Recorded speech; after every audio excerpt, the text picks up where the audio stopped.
Hello and welcome back to Unlock B2 English. I'm Sarah. And I'm Mark. Feel like you have to sound like a history textbook to be polite in English? Today, we'll show you how to be courteous and respectful without losing your natural voice. That's right. Many English learners think that to be polite, they have to use very formal language, like, I would be most grateful if you could.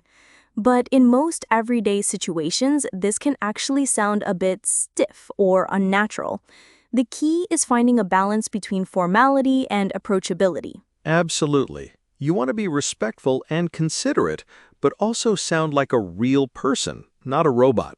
So our topic today is polite English that doesn't sound too formal. We've got 5 key strategies to help you sound more natural. Let's start with our first strategy, using softeners for your requests. Instead of making a direct demand, you can use modal verbs or phrases that make your request sound more like a question or a suggestion. Exactly. Think about it like this. A direct statement like, "Send me the report," sounds like an order. But if you say, "Could you send me the report, please?" Or, "Would you be able to send the report?" It's a much friendlier and more polite request. We're giving the other person a choice, even if we expect them to do it. And this applies to all kinds of situations, not just work. Imagine you're in a library and need to ask someone for a pen. Saying, "Give me a pen," is very direct. A more polite option would be, "Do you think you could lend me a pen?" Or, "I was wondering if you might have a pen I could borrow." It's a huge difference in tone, and it makes the other person more likely to help. Our second strategy is to avoid being too direct, especially when you're disagreeing with someone or giving negative feedback. In English, we often beat around the bush a little bit to be more tactful. So true, Mark. Saying "you are wrong" is extremely direct and can be seen as rude. A much more polite way to express your disagreement is to start with a softer phrase, like, "I'm not sure I agree with that," or, "That's an interesting point, but I see it differently." You're acknowledging their perspective before offering your own, which shows respect. And what if you need to correct someone? Let's say a colleague gives you an incorrect date for a meeting. Instead of saying, "That's the wrong date," you could try, "I think the meeting is on Friday, isn't it?" Or, "Just to clarify, I believe the meeting is scheduled for Friday." The use of phrases like "I think" and "just to clarify" allows you to correct the information without directly saying they are wrong. It's a very common technique in business communication. Our third strategy is to use modal verbs to express possibility, not certainty.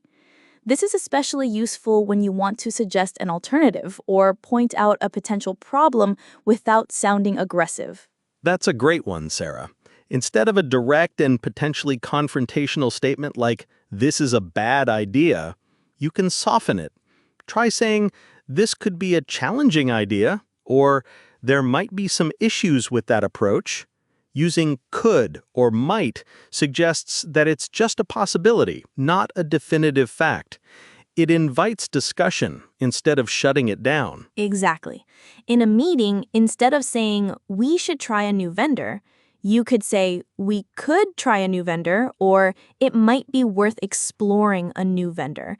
It's much less confrontational and makes you sound more collaborative. Let's move to our fourth strategy. Use introductory phrases to prepare the listener. This is about giving a heads up that you're about to say something that might challenge their idea or add a new point. This is an excellent tip for B2 learners. Instead of just jumping in with "the problem is," which can sound aggressive, you can use phrases like, "Just to play devil's advocate here," or "I have a quick question about." These phrases signal your intention and make your interjection feel less abrupt. Yeah, another great one is, "I'm just thinking out loud here, but," or "If I could just add to that." They show that your thought is part of a larger conversation, not a standalone criticism.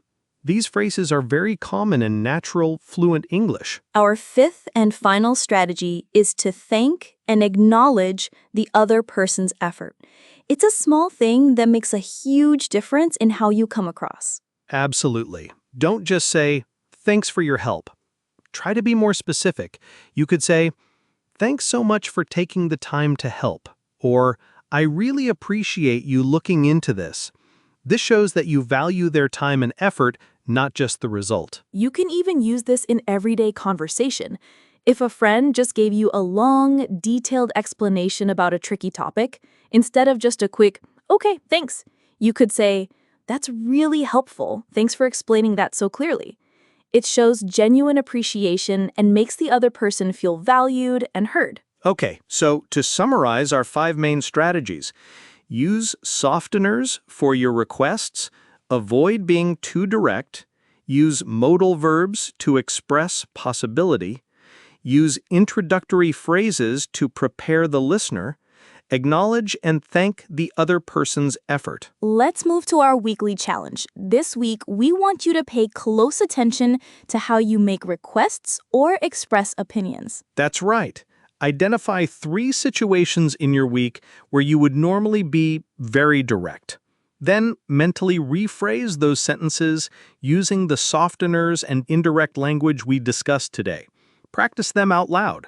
The goal is to train your brain to automatically choose the more polite option. This will help you internalize the strategies and make them feel more natural. The goal isn't to sound like a robot, but to communicate with empathy. And don't forget to check out the show notes for a full list of these phrases and some extra tips. You can find them on our website. That's all for today's episode. If you want to review another key communication skill, we suggest revisiting episode 35, What to Say When You Don't Know the Word Without Freezing. It's a great episode for building confidence in those tricky conversational moments. Thanks for listening. We'll see you next time on Unlock B2 English.